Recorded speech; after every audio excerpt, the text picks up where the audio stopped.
Central Illinois on the record, redrawing districts. A look at the measure that could change who's in Springfield and Washington, D.C.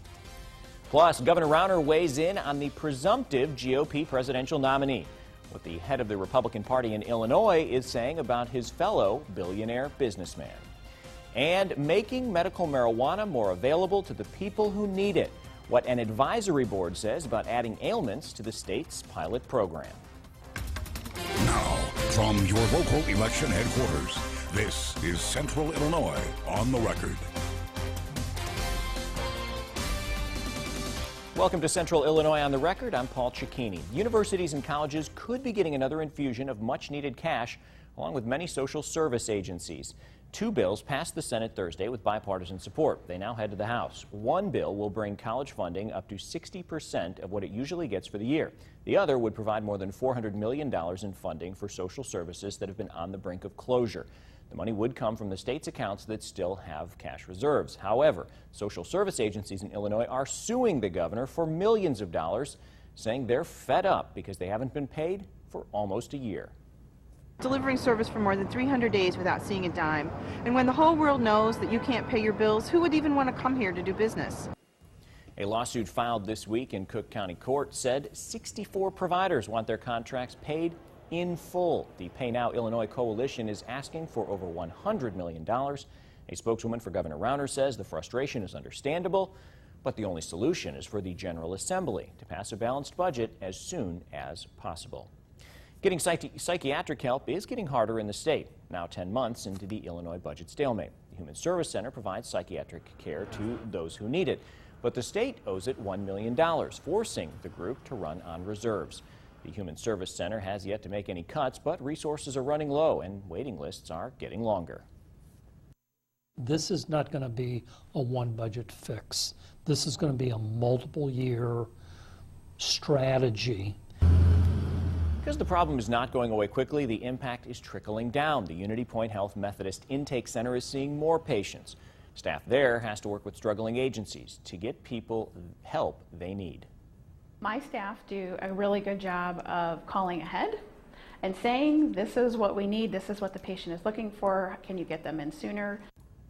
Methodist is also seeing more patients referred by jails, DCFS, schools, and other agencies impacted by the budget impasse, not just from other mental health agencies.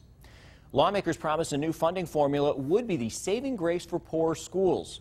But a new report says the numbers do more harm than good. Republican lawmakers say a report by the State Board of Education shows more than $350 million would go to Chicago public schools.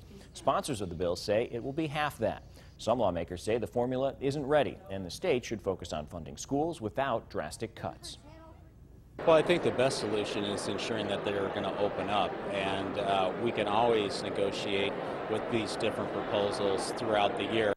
Senate Democrats say the report is not comparable to the formula bill because it bases numbers on an out-of-date budget. Well, here's a look at what it could mean for local schools. More than $2.5 million would be lost in Bloomington, close to $10 million for McLean Unit 5. Eureka would lose $885,000. State Senator Jason Barackman says, we all know the current funding formula is broken, but there is no doubt about it. SB 231 in its current form is much worse. A real solution will require that everyone is at the table, including the education community, parents, lawmakers from both parties, and the governor's administration. Colleges are being thrown another lifeline that could keep them afloat. Lawmakers passed a bill out of committee that would fund schools up to 60% for the year. It would also add $46 million toward funding the MAP grant program, which helps low-income students afford college. Sponsors say the bipartisan bill is a step in the right direction because it uses money already available rather than relying on new taxes or cuts. There's additional funds tied to this. That's another important piece. Unlike other bills that spend billions of dollars with no way to pay for them, this is actually tied to real money. There's a separate bill. There's two different bills, but the second bill actually funds this. The bill still needs to be approved by the House and Senate, along with a signature from the governor. Any hope for a new income tax based on how much you earn in Illinois died in the House last week. The so-called Fair Tax Amendment would have changed the state's constitution to allow the state to tax higher earners more. It needed to be called last week to make it on the ballot in November, but Democrats failed to get enough votes. They blame the governor's opposition for keeping several key Republicans away. Supporters say the bill would have raised an additional $1.7 billion in revenue while cutting taxes for nearly 99% of people in Illinois. Illinois has the highest property taxes in the country, leaving some wondering how to pay for it. The Peoria County Treasurer says the tax bill on a $300,000 house is roughly $10,000. The situation is similar in both Woodford and Tazewell counties. The treasurer blames it on businesses leaving the state, creating a hole in the economy. A local realtor says people are trying to move to rural areas to shrink their tax burden, but it might not be an escape. There's no bargains anymore in tax rates. I mean, you used to be able to go from the city to the county, or you go from Peoria, you go to Woodford, but their growth has fueled the costs that come with growth. Funding for each county also plays a role in the taxes. The treasurer says, for example, Chicago gets most of the motor fuel tax money. The election maps for state and congressional districts could be in for some major changes. Lawmakers approved by a wide margin an amendment for independently drawn maps. The proposed amendment would take the power of drawing electoral districts away from the General Assembly and put it in the hands of the judicial branch. It's a move advocates say will drastically improve the state's political climate. Everyone knows that the system isn't working.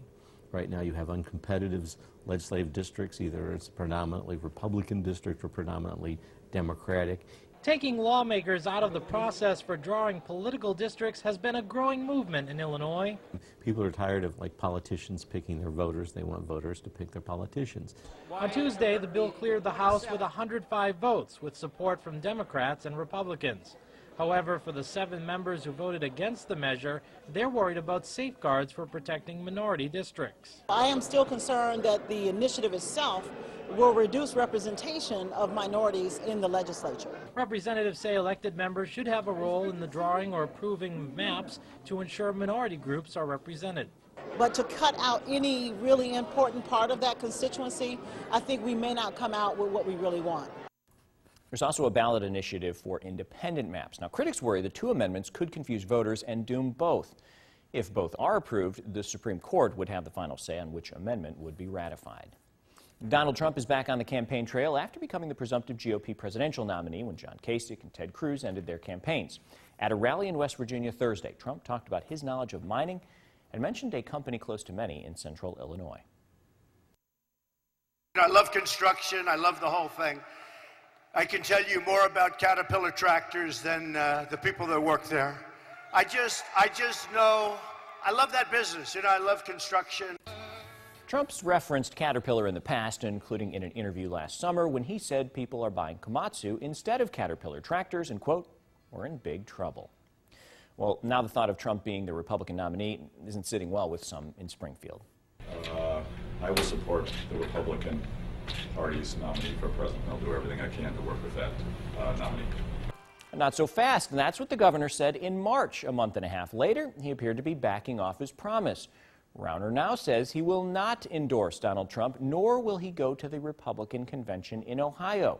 His decision not to attend is important because it means he will not cast a ballot in support of Trump, as would be his privilege as governor. Rauner isn't alone among Republicans in Springfield with reservations about the billionaire businessman. And I didn't like how he conducted himself. It didn't seem very presidential to me. So that's all water under the bridge, and now I'm going to be looking to see how he conducts himself going forward. The country wants somebody who is going to be more concerned with protecting our country than being politically correct. Hillary Clinton already released her first ad against Donald Trump. The video featured Republicans calling Trump everything from a con artist to a pathological liar. Speaking of the campaign trail, there's now a Democrat in the race for the 18th District congressional seat. County chairs in the district chose Junius Rodriguez to run against Congressman Darren LaHood. Rodriguez is a professor of history at Eureka College. LaHood is in his first 2-year term, serving parts of western and central Illinois. The doctors are not trying to go out there and commit malpractice. They want to help people, but it happens. Heart disease and cancer. Those are the top 2 causes of death in the United States. Medical experts released findings showing medical mistakes are the 3rd leading cause of death. As CIOTR's Marvis Herring reports, people who specialize in medical malpractice say the newly released study isn't much of a surprise. Medical errors kill more than 250,000 people nationwide every year. That's what this new study published in the British Medical Journal finds. Dr. Martin Makary co-authored the analysis. Patients don't just die from heart plaques and bacteria, they can also die from communication breakdowns and medication errors. The term medical error includes mistakes in diagnosis, unnecessary surgery, not calling in a needed specialist, and missing a life-threatening disease. We're talking about patients dying from the care that they receive rather than the disease or injury for which they seek care. We're talking about things that happen that shouldn't happen in a sound healthcare system. The doctors are not trying to go out there and commit malpractice. They want to help people, but it happens. Jim LaFonte is an attorney in Peoria. One of his specialties lies in the medical malpractice realm. He and Dr. Makary agree that system-level issues are nearly unavoidable, but that doesn't mean patients and their families don't have rights. If they're concerned that they're the victim of medical malpractice, that what they need to do is they need to get their medical records, they need to contact a medical malpractice attorney.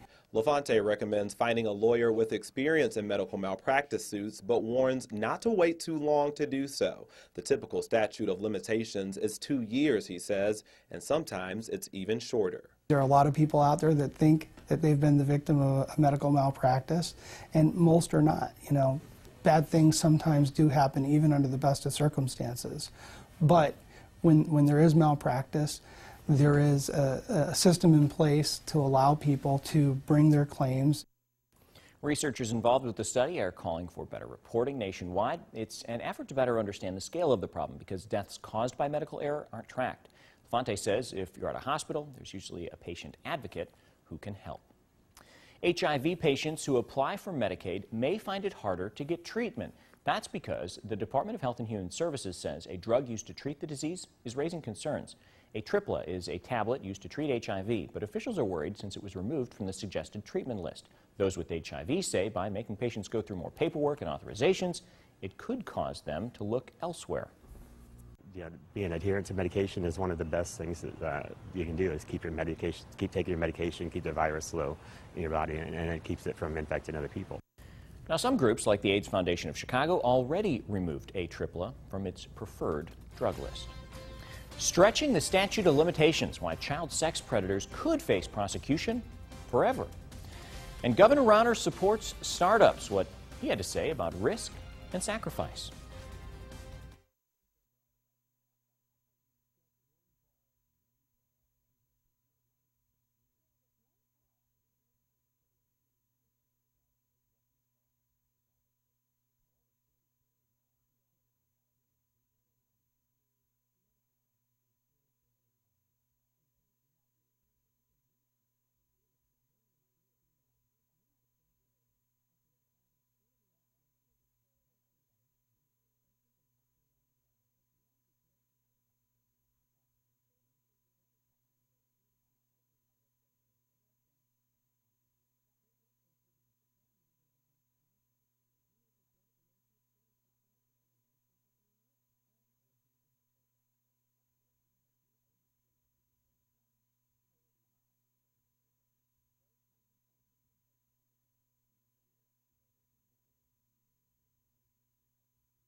Metal bubbles as it reaches its boiling point at Cast Technologies in Peoria. Employees showed off their work as Congresswoman Cheri Bustos toured the third-generation family company. It's a supplier of aluminum, bronze, and brass. The Congresswoman was there to talk about her Boosting America's Exports Act, aimed at helping small and medium-sized businesses grow. Bustos says the biggest challenge for businesses starting to send products overseas is knowing how to do it. If you've never been to a country where you think you have potential to export, how do you navigate that? How do you know what city or what state within that country that you go to? How do you know even how to package your goods? How do you know what language you put on that packaging? The act is supposed to provide businesses the information they need to ship their products outside the U.S. Local startup businesses got the chance to pitch their ideas to the governor. Governor Rauner made a stop in Peoria offering support to entrepreneurs. Rauner stopped at The Nest, a shared workspace for startups. Rauner says with more than 30 years in the business world, he can relate to the amount of risk and sacrifice that goes into starting a business. He says his job is to create an environment for them to thrive, and he applauded innovative places like The Nest.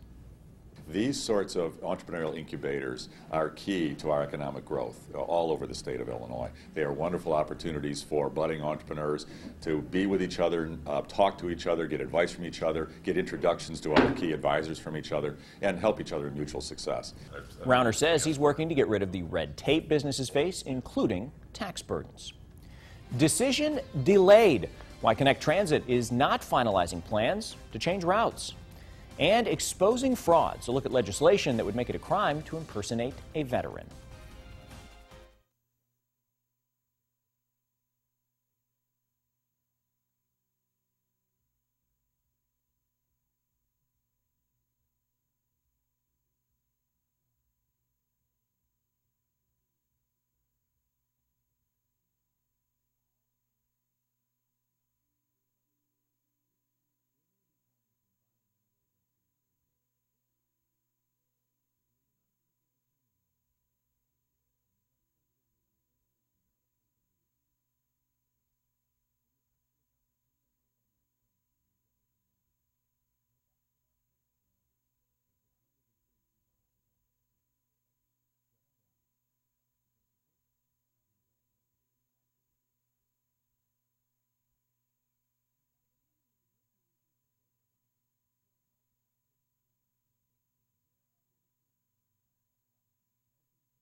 You're watching Central Illinois on the Record.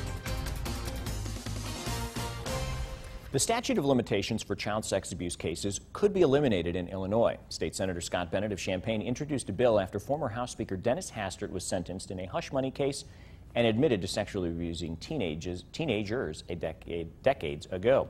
Hastert could not be prosecuted because of the current statute of limitations, which gives a victim until they turn 38 to open a criminal case. Bennett, Attorney General Lisa Madigan, and Secretary of State Jesse White are calling for the change. Local prosecutors say they will use whatever tools they can to prosecute offenders. If there are statutes of limitations on cases, we work within those limitations. If they change the law to extend those, then we will use that like any other tool available to us if it unlimits us on some of those cases. Lawmakers in Massachusetts, New York, and Pennsylvania are considering similar proposals. Illinois does not have a statute of limitations, however, on civil lawsuits in child sex crime cases. Many restaurants and stores offer discounts for veterans, but there's nothing stopping someone from claiming to be a veteran when they're not. Now, some retailers ask for proof, others don't. A federal law is in place, the Stolen Valor Act, which makes it a crime for people to pass themselves off as a war hero by wearing medals they did not earn. State Senator Laura Murphy says there needs to be a statewide initiative to prevent people from obtaining discounts at stores or restaurants. So this makes it a misdemeanor offense, and currently federal law does, but state law never defined it as a misdemeanor. Murphy's bill, which has cleared the Senate, would fine people up to $200. The bill is now heading to the House. Working together to keep the water safe. Leaders across Illinois are making sure there's no lead coming out of the tap. And saving with the sun, how a push for solar could cut your electric bill.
watching Central Illinois on the Record.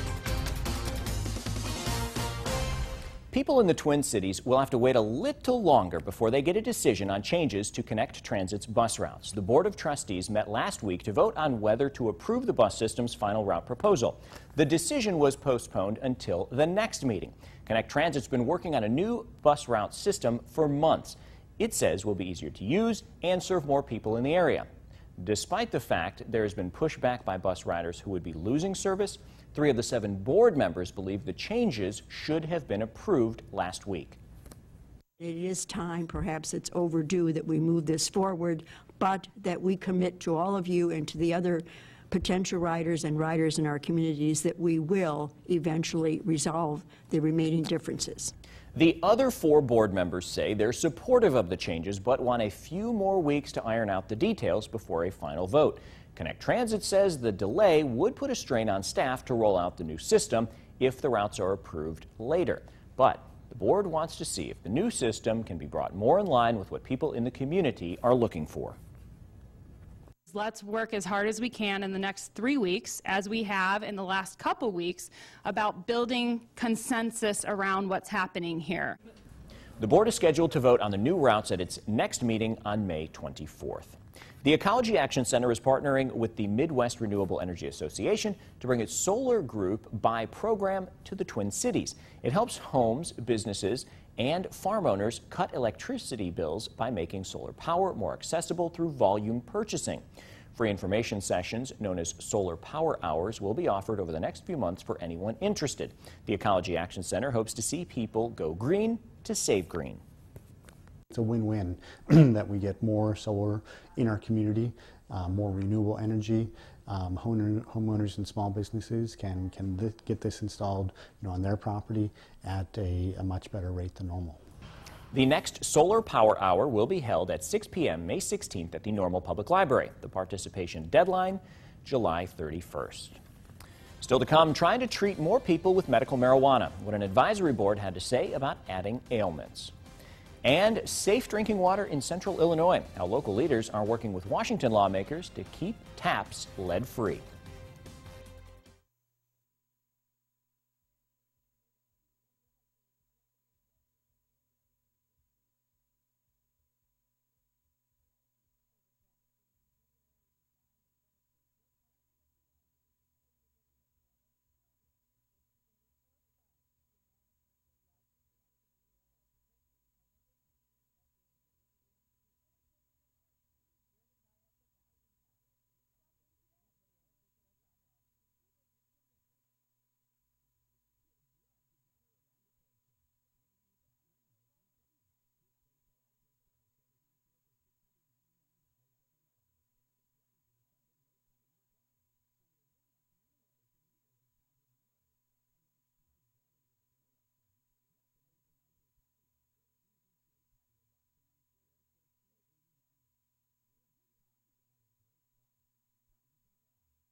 You're watching Central Illinois on the Record.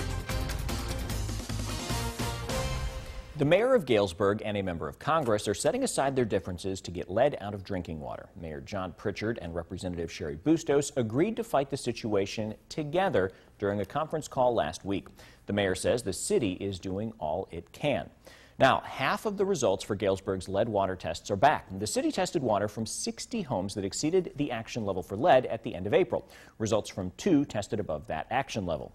The rest of the results meet the acceptable standards for lead for the state. The city's source water was also tested. No lead was found.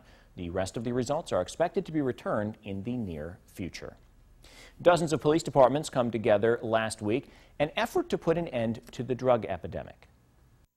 This year so far, we have had 17 deaths that are drug-related. 12 of those are Peoria County residents. Police were joined by local leaders at a roundtable focused on heroin abuse in central Illinois. The group discussed how each community is impacted and how to use that information to save lives. Special attention was paid to rural areas which see similar impacts as larger communities. More than 800,000 people in Illinois suffer from diabetes. Many of them are hoping to treat their illness with medical marijuana. The Marijuana Advisory Board showed support for adding diabetes and panic disorders to the list of ailments that can be treated with the alternative medicine. Both of these conditions were voted on and now head to the Department of Public Health for consideration. Many of whom have been suffering with severe pain problems for years and have had refractory pain despite our best efforts with the latest technologies in medication management, injection therapy. The department has 180 days to petition to accept or decline the conditions. Zika virus is in Illinois, but health officials are not concerned and say you shouldn't be either. 16 cases of the virus have been diagnosed in the land of Lincoln. The Peoria City County Health Department says most of those cases are from people who traveled to affected areas. The department says it's not worried because the virus doesn't spread through everyday contact. Since the mosquito that carries the virus can't live or breed in Illinois, there's a slim chance it would spread. Well, that's going to do it for this edition of Central Illinois on the Record. Of course, you can stay in touch with us using social media. Connect with Central Illinois on the Record and me on Facebook and Twitter using the hashtag CIOTR. And we will see you next week. The views and opinions expressed in this program are those of the participants and do not necessarily reflect those of WMBD, WIZZ, or Nexstar Broadcasting Group.